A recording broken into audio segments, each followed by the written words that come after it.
I was thinking about this question. You have one for me? Yes. I've told you this before, but I think you're kind of like this just genuinely humble guy. And I wanted to ask where you think you get that from. Where have you derived your values from? My friend, you're starting this one off deep. This question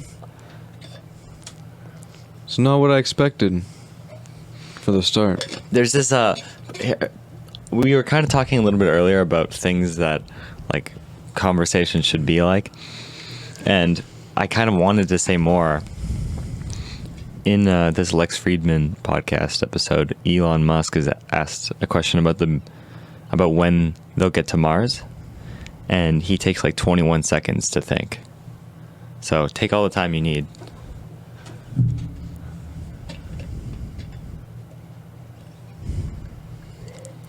He takes his time because he's going to produce the best answer. He's not messing around. You can't fool that guy. Mm-hmm. He thinks for 21 seconds and he's like, best case 5 years, worst case 10 years. I've seen it. That's ridiculous, eh? He's right. He has to be right. Well, on a side note, that is cool that we'll be on Mars in 10 years. Would you go to Mars?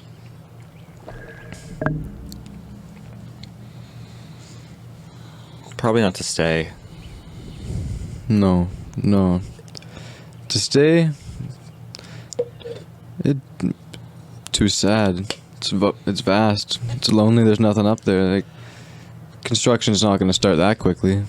Let's get real here. And if there was, like, in our lifetime, it would be indoor experiences. Like, you couldn't really enjoy the outside of Mars, and we couldn't really terraform it so it was beautiful like Earth. It would just be this kind of last resort for humanity in case we get wiped out here. Life goes on. Yeah. Put some amusement parks up there. In the future, certainly. Oh, everything, dude. That'll have it all. I think, well, you can kind of think of also consumer spaceflight as a sort of amusement ride. And they'll sell the regular gravity. Instead of a zero gravity machine, they'll have a regular gravity machine. It'll replicate ours down here. Brian, can you look that up? The difference between Earth and Mars gravity? Because I forget who it was said something about astronauts not being able to be in space for long because when they get back to Earth, their bones are weak in some way. It would take a toll on you. I mean, you've been here all your life, right? It's about a third of the gravity on Earth. Huh. The issue is muscle atrophy, yeah. Can you bring that up, muscle atrophy? What do you want me to bring up? Just... What is muscle atrophy? Well, if you're in zero gravity for a long time, your muscles get weaker. When you go back, it'll feel way heavier than it was when you left. Oh, so you're not your bones? Your bones probably would too. It would make sense your muscles too, because you're just having to support less weight. So muscles that you don't even think about, like leg muscles. Like imagine if you were able to skate on Mars, 1/3 the gravity. Skating on Mars, I mean, it's possible anywhere. That'd be so fun, actually. People have the drive to ride a board. Oh, it'd be amazing, dude. Skateboarding on 0.1 gravity. Have you ever... It'd be so much safer. In CSGO, have you ever played CSGO? Always. Not always, but I have, yeah. I used to play it big, not as much anymore. One thing I used to do with my online friend is boot up a private CSGO server and then mess around with the gravity. And then you could... have you ever seen bunny hopping? Of course. It's basically... When you do it in-game, you have to do a frame-perfect jump when you land. But with a certain server command, you can just hold space, and then you would continue your momentum. And then gravity would be on 0.1. And it would be really fun. You were just like bouncing really, really slowly around. Well, the flying scouts, that mode messes with your gravity too. Yeah, it's that. all scouts, and you jump for years and years. You just don't stop. Imagine skateboarding like that. That'd be so cool. I hope I have the money to do that in the future. Imagine if there was no risk of falling, though. If there was no risk, you know what I mean? Like in regular gravity skateboarding? Yeah, essentially. Or are you saying... Because it will, in a third, if we got a third of the gravity, right? You just launch off, maybe it'd be easier to control your landing. Almost as if it slowed down.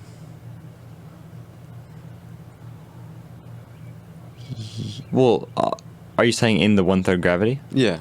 Yeah, it would be... You would have 3 times the time for each trick. Mm-hmm. And maybe just, it reduces the risk. Perhaps. Oh, what I was going to ask is... But that's a good thing. Of course. Maybe. Maybe not for the barrier to entry to skateboarding. But maybe... Do you think it would take away any of the meaning of getting good at it? Or maybe the skill ceiling would go up. Oh yeah, there'd be some people who would, when they master it, they have much bigger potential, so there's a higher trick set, and the skill set's completely different. You're just doing countless spins, but you got so much time doing like 17 flips at once. Yeah, like maybe like the normal pop shove it would be more like a 5/8, 540 shove. 540 shove, yeah, imagine then. Yeah. Wow. That would look like a helicopter's taking off under your feet. Okay, I want your answer to the question. You want to find my values? All right. Because here, well, I've kind of got an answer for mine. I can't really think of me thinking about anything philosophical or like how to live before my friend Ian showed me Jordan Peterson. And the first thing I saw from him was like, clean your room, get your life in order. And I was like, oh shit. Yeah. It was like that was my first red flag there. You know what, something's going on. Well, considering something could be going on for the first place. Mm-hmm. But Sure. And the reason why I kind of want to hear about your values is because you are this guy who is constantly skateboarding and biking. Two, I think, very fruitful uses of time. I try my best. I've been lacking on the bikes recently, but the skateboards have taken over for sure. My ankle's feeling it, but your advice on stretching it out, you're keeping me going, man. Have you been stretching? I have to now. Once you start, you can't stop, dude. Have you been committing to the 2 minutes at least? I'm stretching, dude. I'm reaching 5s. Good. I'll Actually, get there, dude. Before we go to the skate park later, I want to do some stretching. Yeah? Is that the plan? Yes. Okay. We And just gotta keep in check the time. Graham's coming. Oh, no way, eh? Yeah. I guess Tristan won't be available, eh? No. No. But, okay. My values, yeah. Well, it comes from my family. Honestly, it's my family, and where sort of where we chose to live. When I was about 4 years old, my parents drove up to Norman Wells in the Northwest Territories. What was it called? Norman Wells? Norman Wells. It's a little oil town. Less than 1,000 people up there, right? We knew one person up there. It was my mother's uncle, and he was working up on the oil sands, I believe. And we drove up there. And to get there, you have to go on an ice highway, which is over like frozen lake. It's crazy stuff. Wow. We ended up in the ditch once, I recall. But we did make it up there, and we had a house up there, and we lived up there. And it's very remote. I mean, less than 1,000 people. We had a decent little plot of land, maybe 2.5 acres, maybe more. I'm not sure. I was just a little guy back then. Everything seemed a lot bigger than it was. But we had a one-story house, fire-burning place, a big shop next door for my dad, and about the same size of the house, honestly. It was enough to get by. It was a beautiful place up there. and it's all just so remote. You're outdoor living. There's no paved roads. Very small, tight community. They don't got a lot of funding, right? It's just you got to be in touch with yourself up there. It gets up to negative 40 degrees. That's when they close the schools off, negative 40. There was one school I attended. It was a Mackenzie Mountain School, and they were kindergarten to grade 12. I'm pretty sure. They just one school in the whole place, and that's where all the kids went. And I went to kindergarten there, and I did a year of preschool as well. And I was a really shy kid. There wasn't many people up there to make friends with, so growing up I was very shy, very inward, right? Very introverted for sure. But being up there, it exposes you to something you'd never get down here. Everyone down here, you're right beside the city. You're at the rat race, right? Everyone's got somewhere to be. They got something to do. They don't care. They don't take the time to think about other people. They got other things going on. They got their life. They got their family. They got their kids. They're doing this. They're doing that. Whatever's going on. You can't focus too much about your job. You gotta work your job. Your job's good. It keeps us going. You gotta have some challenge. But you gotta take into account that everyone's gotta do that. It's not all about you.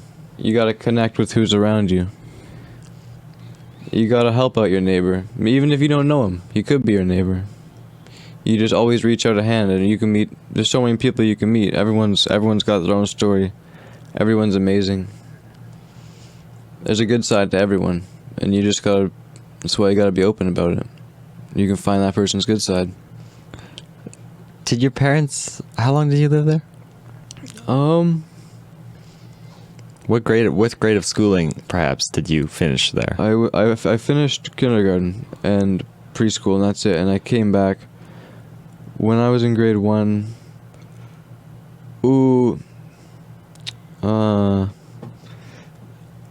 I did grade 2 at ESR in Mission. Okay. So I probably did grade 1 up there as well. That makes sense. I couldn't have been anywhere else. Just kindergarten, grade 1. I was up there for about 3 years. But we came back about 2 years in to have my youngest brother. And then we moved back up there for a little bit. Ooh, for how long? Another year. But we still have that property up there. That's cool. It's a cool spot, dude. I could show you some photos. That's cool, dude. We should go there one time if you have like... Imagine, yeah, we could 100%, man. My parents have been talking about going back up there. Did your parents ever help out your neighbors like you're talking? Or I'm just curious, like what? Oh, all the time. They made a lot of friends when they were up there. I think they naturally attract good people. They're very laid back and they're very open-minded as well. So you can see when people have sort of poor intentions, and you whittle out sort of the people who you know won't be there for you, and you make good connections with the people who would have your back, sort of thing, right? My parents know lots of people out there, and matter of fact, this guy Blake, native guy, my dad used to work with him up north, and he just came down the other week. He stayed for about 5 days, and then he went off to the island. But it's that sort of thing that we're still in touch with him. He can come stay, come chill out, bro. I played Mario Kart 64 with him, right? When you were younger? No, dude. The other week. That's awesome. He came over, he's like, dude, this is my favorite game, man. This is my favorite game. You got GoldenEye 2, let's get it going. He went into my room, he's seen it, he's like, we gotta play this, man. That's cool. He's awesome, dude. He's pretty cool. Yeah, we got the fire going every single night, and just talk with that guy, because I remember seeing that guy as a kid, but I never probably talked to him. I was just a young guy, right? And yeah, he took my dad out hunting for like ducks. Crazy up there, dude. Have you ever been? Where's the farthest you've been? Do you mean up north in British Columbia? In the world. Where's the farthest you've gone? My girlfriend's family took me along with them to Hawaii in 2018.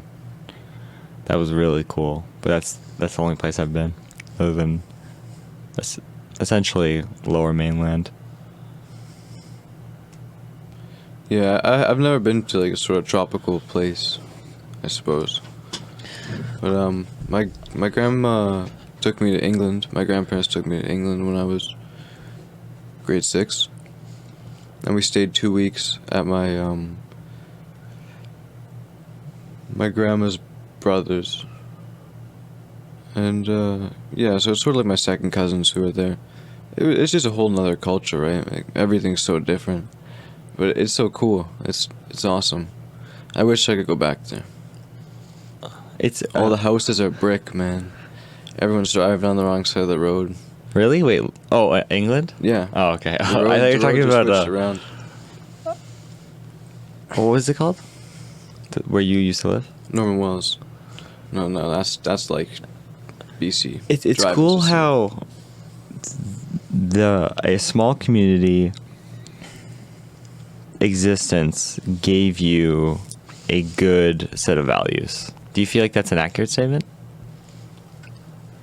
Or would you say it's more the parents' job in just like good parenting, I guess? It's the parents for sure. Without a doubt, dude. You gotta do what you gotta do. You gotta make the best of it. Maybe it's a little bit easier in a small community. There's less bad influences. Your kid's not out at school all day, then he's at daycare sort of thing. You don't really have a connection with your kids. But up there, there's not much. Like, I'd even go with my dad to work. He would lift off weather balloons, big, huge weather balloons. And it was awesome, man. Nothing else like it. I've never seen anything like that before. I was just a little kid, and there's this balloon. It's like 100 of me would fit in this balloon, probably more. And it was just that was a cool thing to experience as a kid. Ryan, can you pull up weather balloon? I don't think I've ever seen one in real life. Huge white weather balloon, man. It's crazy. Was he in charge of recording the data that the weather balloon collected? I'm not 100% sure of it. That stuff's probably all done computer. I bet you there's something in there that tracks it all. He just lets it off. That could be Sets right. it up, lets it off. But I remember there was like a hut where you'd sort of be in, an office sort of thing, outdoor building, and there was a computer in there, and we'd play Wolfenstein together, and that was pretty cool. Return to Castle Wolfenstein. Is that a first person shooter? It's similar. Looks similar to. I was gonna say Doom, but I think this one might be a little bit different. No, it is Doom. It's made in the Doom engine. I love Wolfenstein.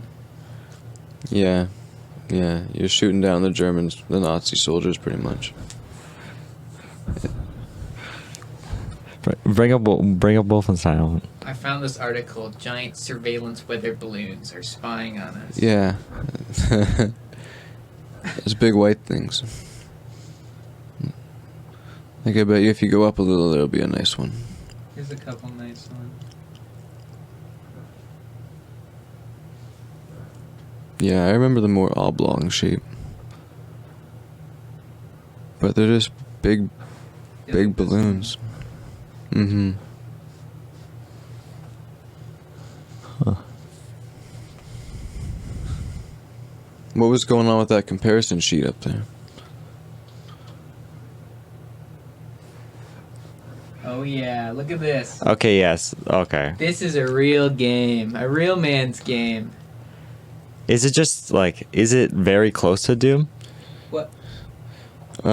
Yes. Those ones are for sure. Pretty much a reskin.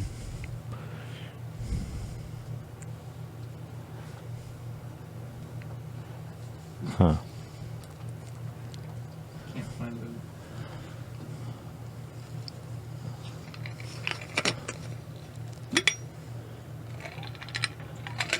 Did you ever go hunting as a kid? I don't think so. Maybe I experienced it. Blake brought home some muskrats for my dad once. I remember that. Some wild muskrats he had shot. We still got the skins up in our garage there. Your dad did? Yeah. My dad didn't. Blake did. Blake brought him home. Just gave him to my dad one day. Is that your older brother? No, Blake was the native guy from up north. Oh, yeah. I don't have an older brother. 2 younger brothers. No, I have a younger brother and a younger sister. I've never met them. Was he at the skate park the other day? Yeah. Yeah. You met him. You were teaching him tricks, man. Oh. You were teaching him tricks on Shay? the quarter pipe. Shay, yeah. Yeah, oh, Shay was cool. Yeah, okay, Yeah, cool. There you go. That you'd probably see the resemblance if you really put some thought into it. If I was there too, you'd be like, oh yeah, no brainer. Yeah, okay. Yeah, he was cool. Did he tell you about me teaching him? Yeah. That's cool. You gotta get him going, man. I was trying to. Yeah, of course. I know you do a good job, dude. You got a good mentality. Yeah, he was there was a bunch of scooters scooting, and Yeah. I told him like, you just gotta cut in front of them, dude. You gotta go Yeah. when it's your turn. Yeah, for real. Don't let those guys get in your way, dude. Just run them over, essentially. They're gonna be there out of the way. You just gotta go. Yeah, he said like, what if I crash into them? I was like, you gotta break an egg to make an omelet. That's good. Yeah, that's good. He won't run into That was really cool because that guy I mentioned earlier, Jordan Peterson, he says the highest value is mentorship. Mentorship, yeah. It's one of the best things you can have. Being able to pass down knowledge. Mm-hmm. We need that. We need lots of that. As much as because it's so fulfilling. It was so fun to teaching him, and he was It's very rewarding for sure. and the coolest thing was like, you saw the trick I was trying to get him to do, right? I don't recall right now. A wall ride up the stairs. Oh yeah, for sure. And then you got him working on that, yeah. Yeah, no, but like I told him like, you got to learn this, and then he like tried it like 8 times, 9 times on my orders. Mm-hmm. Like, learn this, dude, and then that's what he just did like for the rest of the time I was there. It was so cool. Because he wouldn't try that if you weren't there. He'd never even think of that. I wouldn't even think of that, dude. I never did that until I was like, this kid can't be doing it. And I'm not doing it, man. I'm glad I inspired you. I didn't invent it, of course, No, of course not. but I wish I could say I have. I wonder. You got the potential to invent some freestyle tricks, though. That's what I was just thinking. Have I done anything I haven't seen anyone else do at the park? Probably just some cavemen's though, Yeah. which is just where you throw and land on the board from standing. Yeah. Colton used to ride and really freestyle. Well, he still does, but not Mission Local no more. Yeah, I used to watch his videos on Instagram Yeah. skating. He was on the Ninja Review that one time, wasn't he? Did you see that? Can you bring up Ninja Review? That's funny. Wait. Oh, he sent in a clip and Ninja reviewed it. The whole video. It's a whole skate park, dude. It's good because it's all mission clips and it's good shit. And no one else really rides like him, so that he actually gets the guy, like the Ninja Man, freaking hyped up. What is Ninja Review? It's this guy. It's like this old OG YouTuber who does skate content, so Like reviews he's shit. like he's buff and bald, right? Yeah, exactly. He's got glasses on to it. Today I'm reviewing. You gotta pull up with Colton Fuller though, and the only way to find that is on his Instagram, where he tells you which episode it's on. Because it's actually, we gotta put some time into this clip, dude. This is a good clip we want to investigate. I don't know which channel this is. We'll find it really soon. Is it What's his actual channel? Oh, right there, Ninja Lifestyle. Ninja Lifestyle?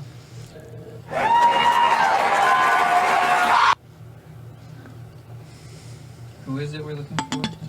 Okay, he's about to have the title. It's gonna be like Ninja Review and then number something. Oh, and can you check if OBS is recording desktop audio? I think it should be, but like just like check if it's muted or not in the audio inputs. No way, dude. It's not muted. Thank you. He might have taken the post down. Ninja Review was always really funny because he used to make fun of scooters. Number 162. Is it this one? And never edit like this. Bali, Never. Indonesia background. Oh, amazing. Wow. Chicken wire and some shitty fucking weeds. Yeah, you don't have to watch that. You can just get it, just sort of get it going it may not be the first one. Oh, It okay, totally okay. is. It totally is. Bring it back a little bit more. to where the clips start rolling, the guy starts messing around. Own way. So let's begin with the first video. Perfect. Colton Fuller recap skateboarding. He I had love to put watching mission skateboarding footage. in parentheses because there's probably going to be a lot of walking around and bullshit. Let's go ahead and hit play. Tray flip down the stairs. Nicely done. Cameraman shaking a little bit. Jumping on the rail. Grind down the rail. Starting off the video with a bang. I have no idea what that was. Maybe some type of shove it, underflip, tray flip down the stairs didn't know he again. was this good. This guy's going to He's have a real amazing, dude. unique bag of tricks, but not with the shove it tail grab because every person who can't shove it does that trick. Kick flip off the Dude, that's downward how the- ledge, I guess. Almost dragged his toe. That was BC a liquor store. perfect impossible. We rarely see that. Early grab, varial flip, I guess. Kind of got lucky there. You can always tell when someone gets lucky landing on a No one trick else rides when like its him, yeah. bolts are not matching where the feet are. Definite heel drag there. This guy really reminds me of a a big guy. one song kind of mood, right? Just kind of flip the board around and pray to Jesus that it lands upright. Right there. I don't know if that was a tray flip or a look, okay, he tried to do it without grabbing and completely failed.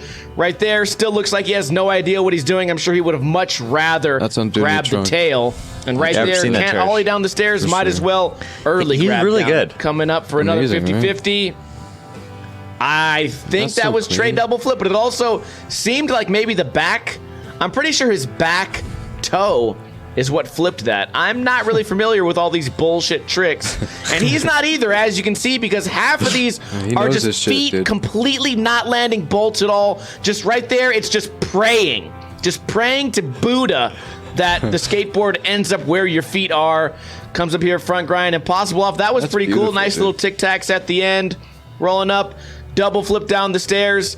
You can really tell which tricks represent confidence in skateboarders. Like that right there, he landed at bolts. That was actually really crazy.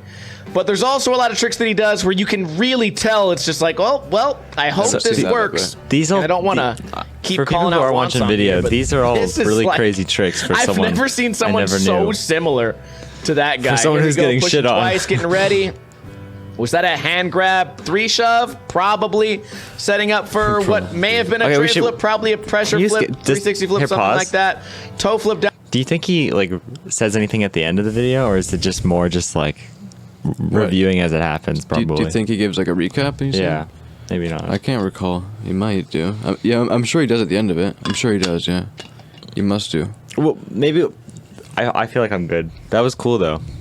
To see the mission park. I never knew Colin was so good at skateboarding. He's amazing. There was a lot of those pressure flip tricks, which I agree are kind of maybe not as cool as like say a tray flip, but he did a bunch of tray flips too. That was cool. They're just not respected in the skate community. He did that the step up rail too. That's like 50 down that, yeah. that's like a 9 stair. Maybe 8, maybe a 9 in that range, yeah. Yeah. But it's not that bad because once you actually hop off, well, I can't say that I can't 50 it, but once you actually hop off, you're almost about halfway down the rail already, at least 3/4 the way down the rail. Like, do you mean once you get on? You don't start at the exactly. You don't start at the very top of the rail Yeah. because the rail starts a little bit before, right? But even still, just committing to getting on a 50 on that rail. That's all skateboarding is, just committing to getting on anything. Yeah. Well, there you go. That's why it's so crazy. There's so many tricks you can do if you actually like experiment with it. That's why I want to get the frontside board slide. Oh, you're close. You can totally get it. I think a wider board would help you for sure. But I know you like to ride your equipment no matter the cost. I wouldn't be afraid to upgrade. What do you ride? I ride an 8.38. Which for people who don't know, inches. I think I ride 8. Yeah. I would yeah. go to 825 for sure. Yeah, Tristan's on the 825, and my last deck was an 8.5. But I could kickflip it so nice, but I'd also primo it at times where I'd just commit and I'd catch it primo every single time. Do you think that's why you went down a little? Yeah, for sure. I didn't want to primo. The heel bruise is terrible. I think it would make sense if it was like proportional to your feet, maybe. But maybe even Yeah. then, if you have smaller feet, you can just put more power into your flicks, I guess. It's all. Some people ride proportionally, but some people are just They just ride what they like to ride, dude. Some people would rather have a bigger board and just lock into slides really easily and grinds. Much easier. They got wider trucks at that point, right? And Yeah, okay. The wider trucks. that wider makes board, sense. wider trucks, Yeah. for sure, dude. When you ride an 8, like me trying to front board your skateboard, that's scary to me. Wow. Why? Why? Because it feels like I'm gonna slip out. Because there's no board there. It's tiny. My margin for error is much greater, because my area of actually being able to do the trick is much finer, right? Well, I feel like for the trucks it would make a bigger difference, but like That still makes a huge difference, dude. It's ridiculous. if yours is 8.35 inches or 325, 3.8, 838 or 8375. Some people make them. They make all sorts of sizes, man. and mine's only 8 inches, do you Yeah. think the length of yours is also longer? It could be, but it could also not be. Because I feel like that would be the only thing that would contribute to the board side, since The length. the rail goes perpendicular with the length of the board. Yeah. Yeah. I don't know. I never really look at the length of my skateboard. We'll When check I go to after buy to a this. new one, I just grab whatever looks cool, honestly, and whatever size I want to ride. But I didn't even pick out my last deck. Buddy Braden picked out my last deck, and he got it for a good price. So bless him. I want to take a kind of divergence, and because I asked you where your values came from earlier, I kind of want to ask you about your experiences with the plant world and philosophies that you subscribe to.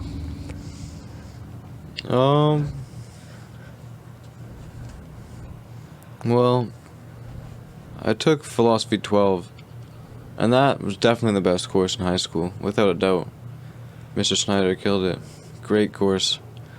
I may not remember, I may not have all the names right, all that, but just even the allegory of the cave, dude. Like, that's enough. That's enough for me. It's crazy. It's crazy. It could all be fake. So why not just do the best thing you can? You know what I mean? Well, Why not? Just if you try stay in the cave, you're only seeing the shadow of what the real world truly is. So you go searching. Mr. Shine's a really cool teacher. I eventually want to have him on here. Really, hey? Yeah. That'd be good. That'd be good stuff. Definitely. I was told by Graham and Ian were in his class. Mhm. They said he watched Joe Rogan during class, That's like just good. privately on his own. That's funny. Yeah. He's good stuff. And I think he's a Deadhead, How so? like Grateful Dead. Have you seen him listen to or talk about them? No. Maybe more in the past. He has posters in his classroom. He has like 3 of them. There you go. That's cool. Yeah, he's good stuff. I wonder. Maybe I'll just ask him if he's on psychedelics. You can't expose him, dude. He's a teacher. You Maybe the thing is, people should be more open about it. Yeah. Of course. But the corporate never wants that. Never, Yeah. never, ever. Never, never, never do they want that. That's bad. That's bad for business, dude. That's bad for the cash. It's all about the cash. I wonder if that could happen. Because imagine I was like, we can put a disclaimer, but we can talk a little bit about the research too about psychedelics. It's like adults should be able to experiment with their consciousness. I was listening to this drug expert on Joe Rogan, Hamilton Morris, and he was talking a lot about it's great now that we're legalizing marijuana and psychedelics through therapy, and it looks like that's going to be the way for psychedelics is through therapy. But it's like, at the end of the day, you can't lose the fact that even if a drug is harmful for you, you should be allowed to experiment with it at your will. Like if he's still a good teacher after a mushroom trip, then he's still a good teacher. Probably a better teacher. Probably, I would agree. He's more caring for his students, perhaps. He wants to see them do good. He wants to inspire them, and he does a good job. And he did. Big time. I tried to have a debate club through him, He'd be but the guy then to go COVID to. came. Yeah. He definitely was like enthusiastic about it. That's too bad. It's too bad, dude. Well, Where would you bring that to now, hey? Your debate club. You just can't do it no more, can you? well, You don't have the platform, the high school platform, to just host a debate club. Do you know enough people to host a debate club? well, it depends how many numbers you would want. For sure. You don't need a huge debate, because at that point it's just a big debacle. Yeah, You just need a good 10, 20 people. Maybe 20 is even pushing it. I feel like yeah, you could have a debate just one on one. There you Like go. we There you could go. we could debate anything we needed to. Right. Exactly. But I don't think I could. I don't know. I couldn't think of anything I would disagree with you on, really. Well, there's obviously there's got to be some stuff, man. There's so many things out there. Do you think the psychedelic universe is spiritual in some kind of outside the mind sense, or that it all happens in the user's brain?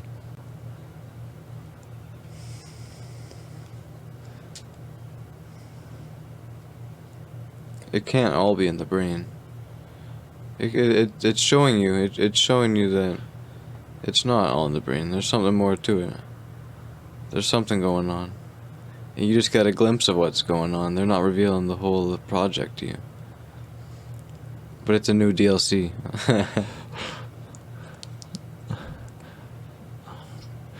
See, I've been blown onto my feet before, but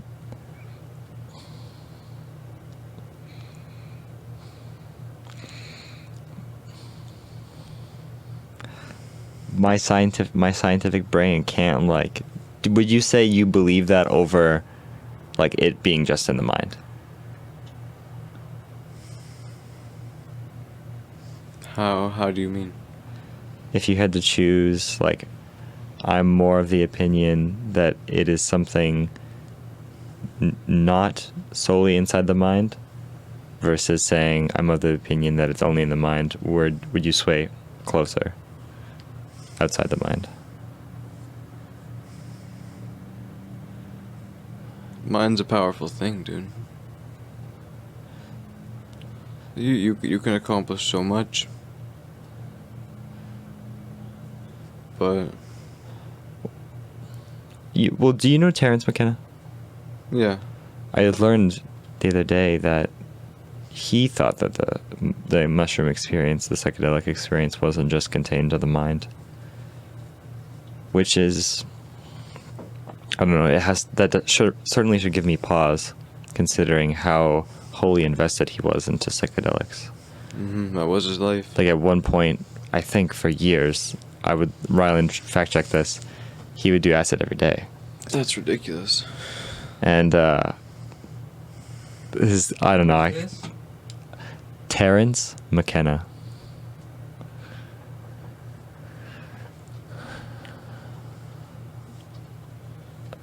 That would drive not many people can do that at all. That would drive a man to madness, dude. Well, a mushroom-shaped tumor grew in his brain. It's quite ironic, eh? Yeah. Well, Maybe that's the world showing him something like, hey, it's just in your mind, dude. Don't worry about it. no, it was a cancer that killed him. Yeah. I feel like, but cancer is random. I'm not sure though. Well, you can definitely increase or decrease the chances. Yeah. No. Yeah. It's not 100% random, but Yeah. it is. Yeah. I take that back. I I don't see anything about him It doing is also a acid random thing, though. every day, but apparently he smokes weed every day. That's much more common, I'm sure. Okay, yeah, maybe I was misinformed. But he was a psychonaut for sure, Big time. and he lectured on it. And so, when someone who's probably been further than you in psychedelics, that's the one thing. It's like before you do psychedelics, you can't really talk about them. But even after you do psychedelics, unless like, because I've never had the 5-MeO DMT, never had like full DMT, and there's like a bunch of like other psychedelics that I'm starting to learn about. Like, you've probably heard of ketamine, Yeah. but have you heard of ibogaine? Yeah. And then there's also salvia, which would be really interesting to do too. I don't know if that's one that you'd want to do. Perhaps not. Perhaps not. It just kind of seems like a terrible experience all the whole way through. Well, okay, well, people describe it as bad, but I think every, like, not even psychedelics, every drug depends on your setting. Setting. Big time. Big time, yeah. Like, imagine, like, it's not like there's no accounts of good trips on salvia. Like, yeah. It's not a common thing. It's often misused, which would lead to a bad experience. You don't see a good salvia experience popping up every day. Ryan, can you look up some horror stories of salvia trips, and then also after we'll Google see if anyone reports positive trips? Must be a couple. I think every drug though, because like weed isn't necessarily psychedelic, but what you're doing at the time is certainly gonna affect the outcome. I think Your mood at the end or during. it has maybe not a psychedelic in the you don't see a lot of motion, right? But it gives you a better contrast. Because when I'm stoned, I'm walking around, I'm looking at the trees, man. I'm looking at the bushes. I'm just appreciating everything, dude. I'm just looking at all the fine details. I'll walk slow as a motherfucker. I don't care. I'll just take it all in. I'm not in no hurry. Well, that might be a psychedelic related property, because I don't think because It's reaching further than you normally reach in your day-to-day, up in the brain piece. You're using more of your brain activity. and that's what they found psilocybin to do. There's this okay. Read this first post. Okay, well, yeah, okay. The universe crumbling into a mechanical nightmare. My friends and family all becoming puppets. I was a cog in the machine all along. But then I took salvia with nitrous. I went straight to hell and stayed there for eternity. I have no other way of describing it. I don't know how I'm sane right now. I honestly don't. Wow. Reddit's an odd place, dude. You don't see Wow. that thing any other place. That's so wow. Oh, can you look up I don't know if you're gonna be able to find it. So they did MRI scans of someone tripping on psilocybin magic mushrooms Yeah. in a sober brain, and in the sober brain there's just a small region lit up, and scientists call it the default mode network of the brain. Yeah. Because what they found was when the brain kind of wasn't doing anything, the default mode, that's where it gets its name, was always on. And so now they're coming to think more and more that it's responsible for like consciousness, for a sense of like, Beau is here right now. When you look out of your eyes, you're like, I'm Beau looking. But when they compared the brain activity of the sober brain to the psilocybin brain, they found so much more of the brain was turned on, but then that part of the brain, the default mode, was quiet. And so you are using more of your brain and psychedelics, and you made that case for weed too. Yeah, your brain has so much potential, and like you said, you're in the default mode, so you're not using it all the time. But the mind is limitless, dude. And no one understands it. It's one thing that no one really understands entirely. We know all the components, but how? How is it? No one can answer the how, you know? Well, and maybe not even all the components either yet. There could be more, you're right. I was going to say earlier, because I was talking about like me not being able to speak to intense psychedelic experiences, but like there's never really a final intensity. Exactly, and There's I'd say you're more well versed than most. well, maybe, probably, like I've had, To an average Joe, yeah, I'd say you rank quite up there. like I think the most I've had is 5 grams of dried psilocybin mushrooms. Yeah.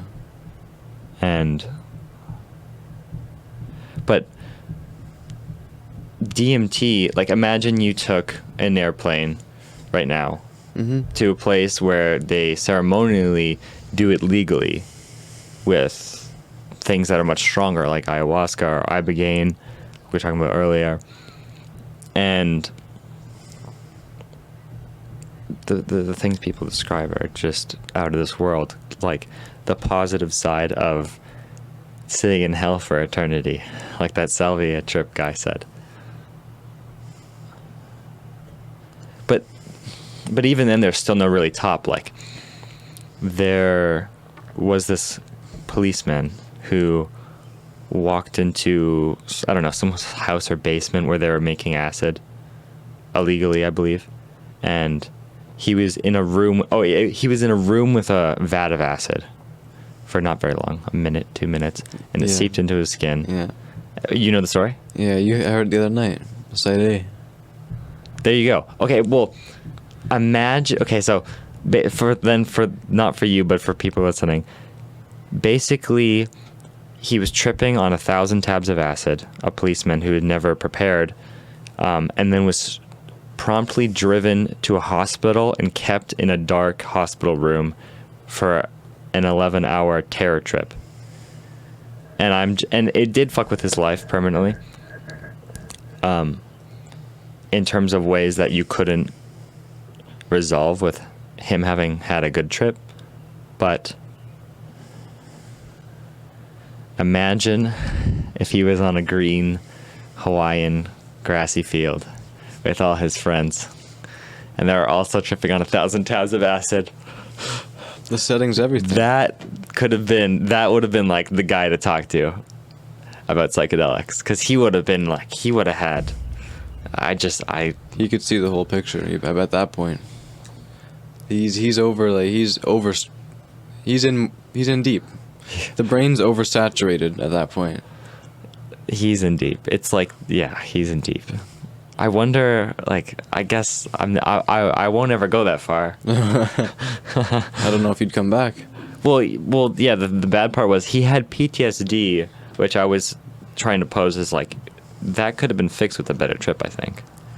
But he actually like has memory problems too, which is like clearly the brain's been damaged. Yeah, it's gone through too much. You overworked it. It exploded those brain cells. Oh, and he might have said he was still kind of tripping, I think. Maybe not. Maybe it never ended. That would be kind of scary. There you go. And that's like a syndrome, but it doesn't happen to many people. Maybe that's what his account of PTSD was, though. Because nobody actually knew what his PTSD was like, because nobody had that experience but him. Yeah. He probably could never explain it again. He probably never even talk to him again, right? So maybe his trip never ended. Maybe it would seem normal, and then it would just keep popping up and keep taunting him, sort of thing, right? That would drive anybody mad if you're not in control of it, right? Yeah. It would. Well, yeah. Like I would want a good, I don't know, maybe a 24-hour acid trip, but not a 24-day acid trip. especially when you don't know if you're ever going to be able to end it. Yeah, you need, like you're saying, it's all about your surroundings. Yeah, well, That'll make theoretically, if you had all food and provisions sought after for you, you could be living that 24-day trip Yeah, on a beautiful island there you go. on a beautiful blue day With all the best people. with all the best people, with music and bongos and Anything you can imagine, dude. Fruit roll-ups, bamboo, flying discs. You ever play frisbee? Get a little game of frisbee going, you know what I mean? That'd be awesome. Get a mini ramp set up. Oh my god, dude. Because on the way to the police station, he looked at the window and he was like, "Bobby, you don't know what the clouds look like right now," with a big smile on his face. And the clouds are amazing, dude. You gotta look up. It's a beautiful world.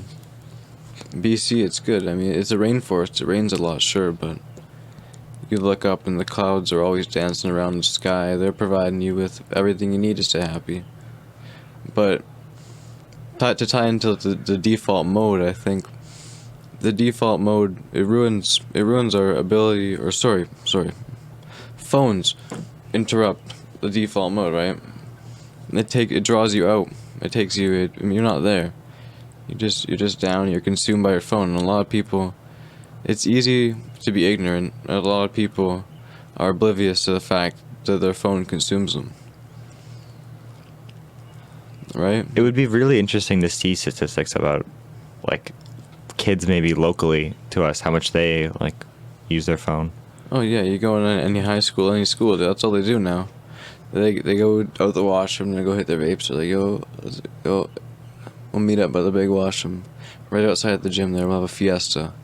10:45. Everyone bring your box mod, bring your water bottles. We're having a Inside the school hallways? in the bathroom, dude. Not the hallways. The bathrooms are just sacred grounds, man. That's hotbox fucking Do the teachers not go stop them? central. Some of them don't care. They don't want to get involved with that, dude. It's become too big of a problem. Oh, you can Because I remember never resolve it though. my math teacher would, when kids were just starting vaping when I was in 12th grade, just starting. would go raid the bathroom. Yeah, who? Get to class, Oh, Mr. Gill. Of course. That's funny. I think he's a Hatzik local too. Maybe. Might have just sold too. This was the other half of that question I was talking about earlier, that I was thinking about earlier. So when I first saw you in 9th grade, when I first moved here, I don't know what it was, but I thought you just looked like a cool dude. I think I said hi to you in the hallways a couple times. Do you remember this? I may be familiar. And then When you were in 9th grade, you say? when I was in 9th grade, So when I was in grade 8? yeah, at Hatzik. Hatzik Middle School?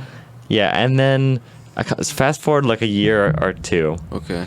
and then you were hanging out with kids that like some people would call skids. Yeah. Would you sure. agree? Potentially, I don't know. Well, Maybe they got a bad idea of what a skid is, though. well, that's why I think it is. It was like me and my girlfriend both were like we thought, or at least I thought, you got in with like a bad crowd. But then when I actually talked to you, like, I don't know when I first talked to you, really, maybe like 8 months ago. Sure. I just realized you were this super cool dude. So, but I think that perception, I only remembered that I thought that at the time. I never really, that perception never affected my view of you when I spoke to you. So that was good. But that's the thing. You could interpret anyone as a skid from the outside, but unless you really do have a chance to talk to them, you don't have a clue anyone's morals or anything. Like, a lot of people don't reveal their cards instantly. You gotta spend time with people to see who they are. Yeah, because skids in a school setting are people, like, usually who are just uninterested in school. Yeah, they're wasting their time. They're skipping class. They're getting stoned at the skate park, probably. Yeah. Ripping on their vapes. But at least they're with their friends having a chuckle. At least they're not by themselves on their phone. I mean, you gotta spend time with your friends. Your friends will keep you going, but then again, you gotta choose the right friends, because you're the product of who you surround yourself with. Yeah, because, well,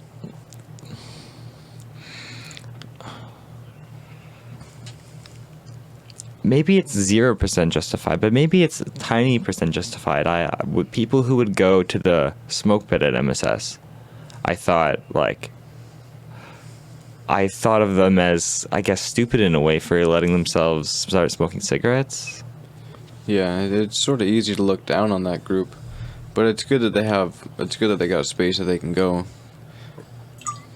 It's a sort of group, but yeah, I mean, it's not bad if they're just having a smoke, but then if they're just throwing shit around and you don't want that. You don't want the goons going out and having a party at the smoke pit during lunch or friggin' first block. So they got nothing better to do. They're not in class. Well, but imagine if the kids are like, I'm about to smoke this dart, I'm gonna ace this test. They're just hyping themselves up, sort of thing. If they use nicotine in a positive way, but they're probably like, oh, can I go to the washroom? Oh yeah, huge dart rip. They come back, class reeks. Everyone's like, come on, man, don't be doing that. I'm trying to learn here. yeah, because I feel like it was people who were escaping school, not getting psyched up for. Yeah. Because yeah, imagine though. Yeah. If only. I think Rogan said that one time he had a cigarette before going on stage. Well, I think he Stand-up said he does it comedy. every time. Perhaps. That's all he needs. Get a little head rush before you go on. Boom. It Makes you clear-minded. gets you motivated. Fucking. I've never had a head rush proper. I feel, but I don't mind doing cigars. Yeah, cigars are cleaner. You're not inhaling. You can get a nice flavor on those too. Hmm. They're not dirty. Or they're not candy vape. Well, again, that Hamilton Morris guy, he's I would call him a drug expert. I don't know if he would accept that title, but he is. He was talking about how nicotine gum might be the cleanest way to use nicotine. Should be interesting to try. Yeah. Because you don't know, because you could maybe go to vaping and say, well, it's just nicotine and then in vapor, but then you're damaging your lungs. Yeah. You're filtering shit through your lungs. You never want to put anything through your lungs, honestly, but sometimes the green just slips through, dude. It's too easy. sometimes it slips through, and sometimes it's a water slide. It's enjoyable. It's good stuff. Let's get your full, a bigger theory from you on cannabis. Cannabis? Cannabis?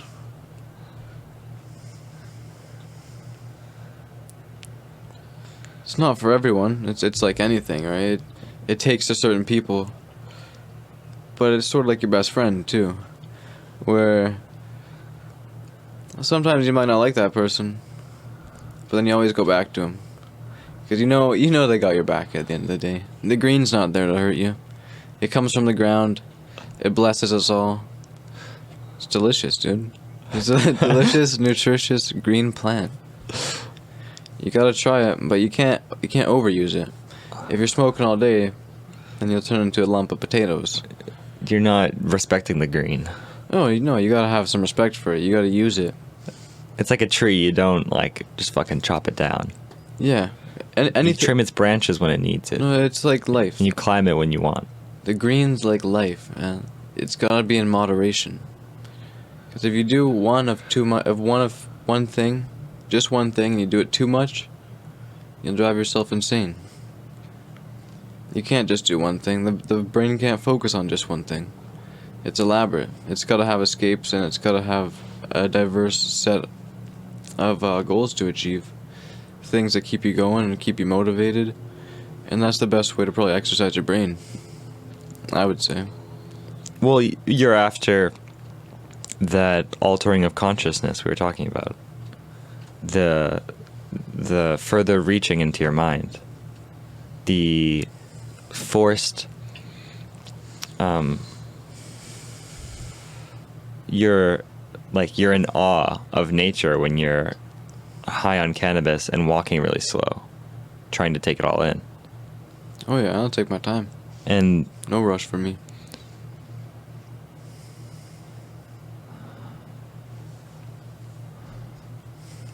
awe is a religious-like experience, being in awe, because to be in awe, it means to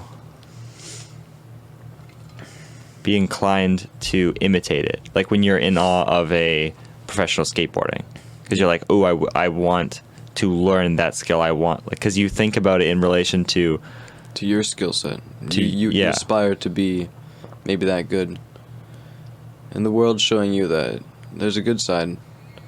And you should aspire to be better. Be the best that you can. Because people can always improve. But of course, it is easy to be ignorant. But if you just take a second... Well, when you're in the default mode, when you're in just this, like, because if to go back to the MRIs Yeah. comparison, it was like 10%, 20% lit up zone default mode network versus like 90, 80% under psilocybin. And of course, there's a gradient with dosage, and with weed, it would be also a gradient. But what you're doing with weed would be expanding the parts of your brain that are communicating with each other, which is like, it's a great argument for cannabis, that's for Like, sure. people on cannabis are more inclined to be personable. Right? It's easy to be complacent and just be there and present, say in a classroom setting. Maybe not classroom for the sake of it. We're just chilling, right? We're with the bros. And when we get stoned, and then you're just talking to everyone, you want to see what people are all about. You're not as maybe tense as you were before. It just allows the water to run. It's a very nice drug. That guy, Hamilton Morris, said he tried heroin just once for an experiment, and he's tried like almost every drug. Mm-hmm. He said the euphoria of heroin, he was like, I didn't like it. I think cannabis is better with less side effects. But the heroin's just, it would be the most intense.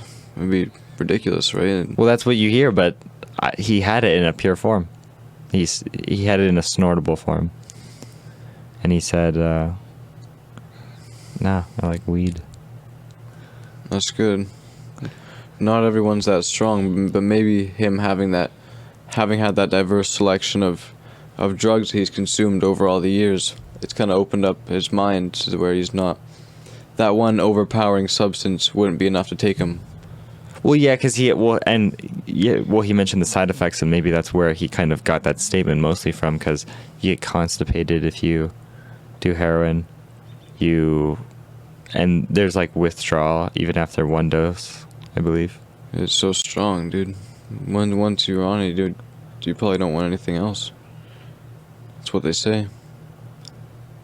It's hard to reject something that's strong. Well, that's where we get back to, like, heroin isn't a psychedelic, but the mindset and the setting of the person taking it is so important again.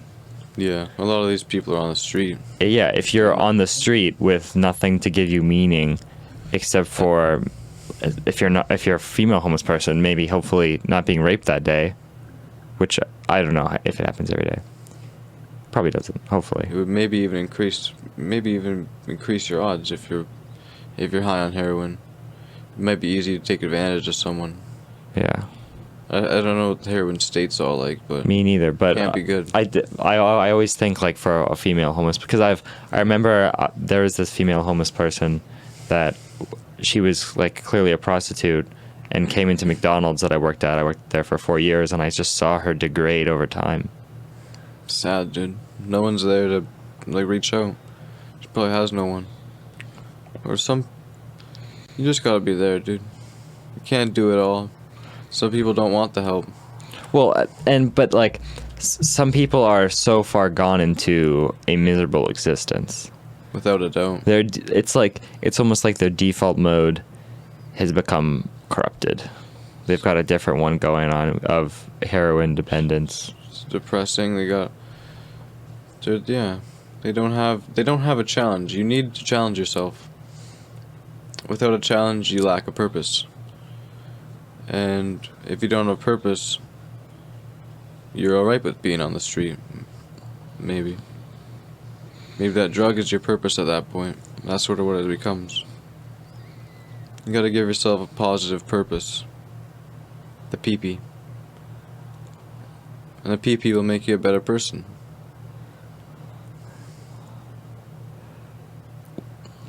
That's what it could be. Almost any. Well,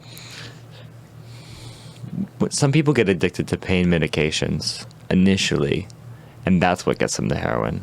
Yeah, it's just stronger. But maybe there's like a couple. Maybe there's two different cases, or maybe they could be subsumed under the same case, where there's a lack of purpose, or there's a lack of willpower, because you get addicted to the drug. Because you could imagine someone who has a fulfilling job, but then takes pain medication to stop their hurting back from some kind of back injury. They should go for a walk and smoke some weed. That would help them out. Well, yeah, but Assisted they get walk. addicted to opioids to treat it, and then they have purpose, but then they don't have the willpower, I guess, to. And I'm not saying it's an easy thing, but Nothing's easy, man. yeah. You gotta be willing to put in the time, put in the effort. It's anyone's capable. We're capable of a lot of things,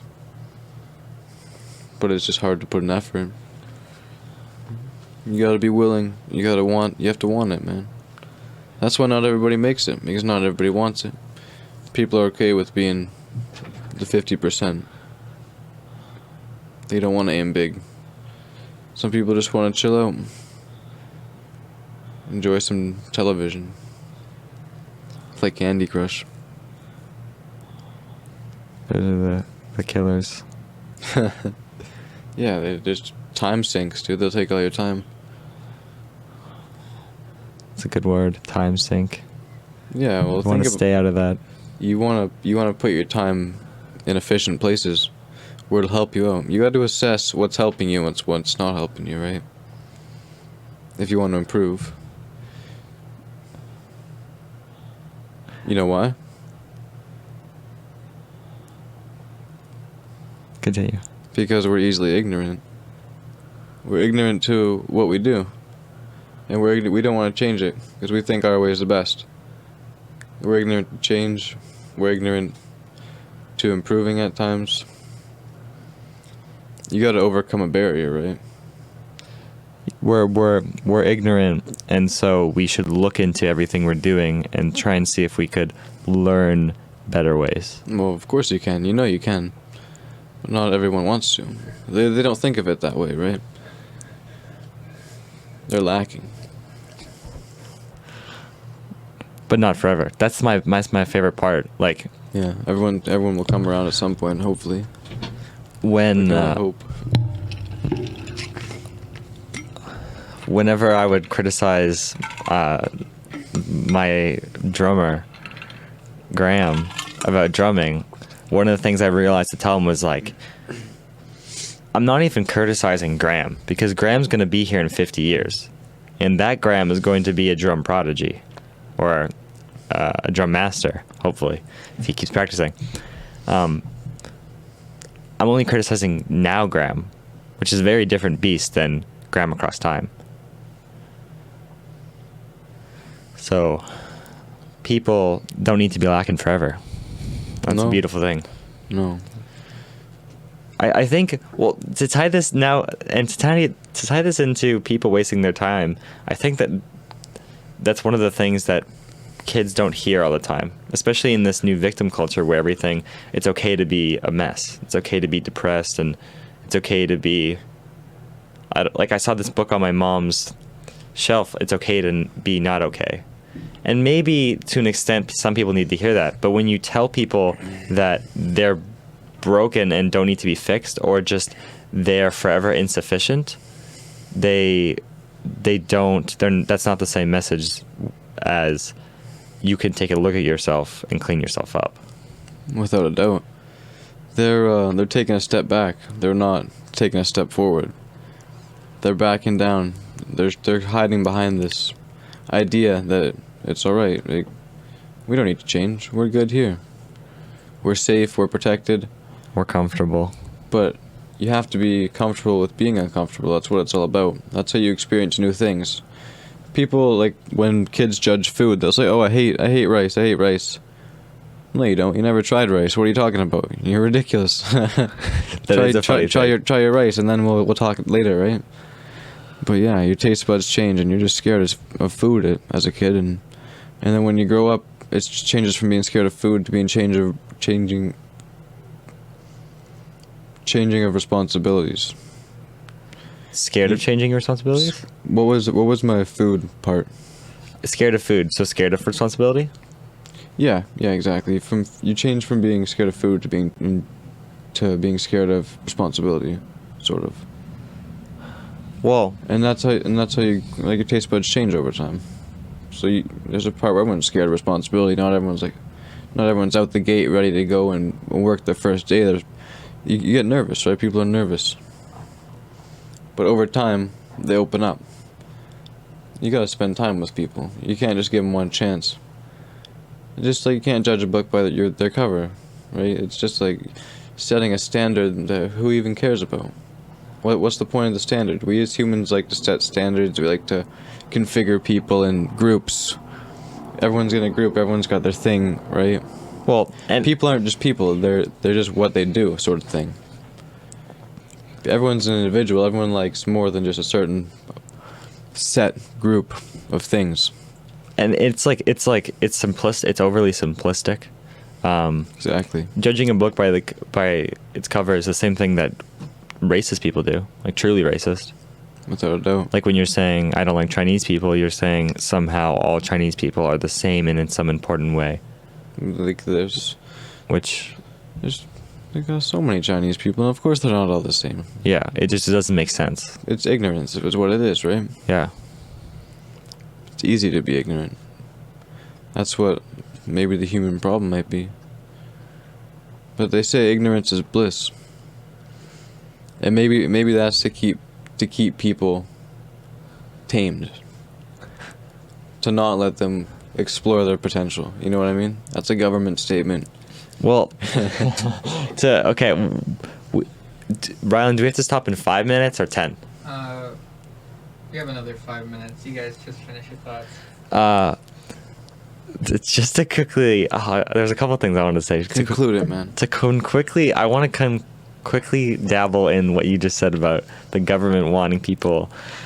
Do you know anything about the World Economic Forum? Oh no.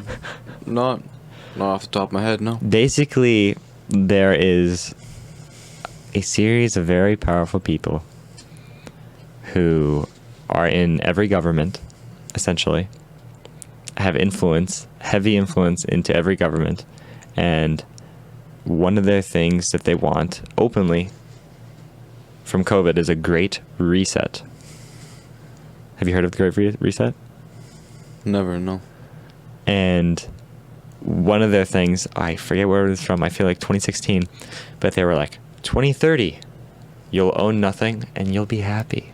This is a fake quote. I looked It's into not. this. I looked into It's this. not. I couldn't find it anywhere. Dude, if you can find, dude, it is not a fake quote. I couldn't find it anywhere. I looked for They- like an hour. Of course, they deleted it all. Calvin knows too much. Look up We're getting shut down right now on the 2030. Chinese web. Look up "You'll Own Nothing and Be Happy" original article. If this is like, the thing is, the reason why this isn't fake, Rylan, is because Klaus Schwab, the leader of the World Economic Forum, recently wrote a book in which he talks about the Great Reset and why it would be good for humanity. And "You'll Own Nothing and Be Happy" is related to the Great Reset, because with the Great Reset, they want you to give up private ownership. You'll own nothing. And put everything in their hands. You'll be happy. And they would love for you to think that your ignorance of what they're doing is bliss. Yeah, because they got all the power. They don't care about us. which would be a bad idea to go along with. Yeah, that's crazy, dude. It sounds like the World Economic Forum's the one true government. Yeah, And and then the other governments are the pawns, and then we're nothing. And We're just fleas on the dog, dude. But we can make a difference if we try, without a doubt. I truly believe that. Oh, of course we can. I know we can. I see you doing amazing things around the town, dude. You're killing it. You're always doing something good. Thank you. Anytime, my friend. I feel the same about you. The other day when we left the skate park, Yeah, you made sure to tell the other guys there, like, keep the park clean, man. Yeah, you gotta keep it clean. We cleaned up that day, so you gotta keep the message going. Yeah, no, they did. But yeah, we deserve to say that Yeah. 'Cause for the park, for ourselves. We pitched in. We made it a better place. It's a good spot to be in. You don't want it to be fucking looking like shit. Other people come through like, man, this park's disgusting. Why would I want to come here? It reflects on us. It reflects on the community. It reflects on the town. It reflects on skaters for sure. Even though if you actually come there, the people who are littering are mostly. Those people I would say are skids. I kind of wanted to end, but those people are the skids. The people who come to the skate park just to do drugs and exist and talk, kind of, and not skateboard or anything. But it's easy to get pulled into the wrong crowd in high school. That's definitely true. It's not. They just haven't found what they're into yet. But even then, me calling them skids, it's like I'm denying the fact that their experiences have probably led up to having a lack of purpose. That's their escape. I don't think it's the willpower with children. I think it's the purpose problem. Yeah, it's hard. It's hard for them to exercise that willpower because they got no purpose. Maybe. Yeah. Well. Yeah. If it's like purpose first, but then if you don't have willpower, but it's it's like purpose is primary. They go together. You need both to really succeed. This has been really good, Beau. We'll do it again soon. I think this is nice because it's like we got into this hour and a half or so conversation, and then I'll have you back, and then we'll go maybe further. Oh, we'll keep going, dude. There's no reason to stop. I'm just getting familiar with the place now. Yeah. This has been great. Thank you for doing I'm this. in the blue room. Thank you for doing this. Anytime, Calvin. Thanks for having me.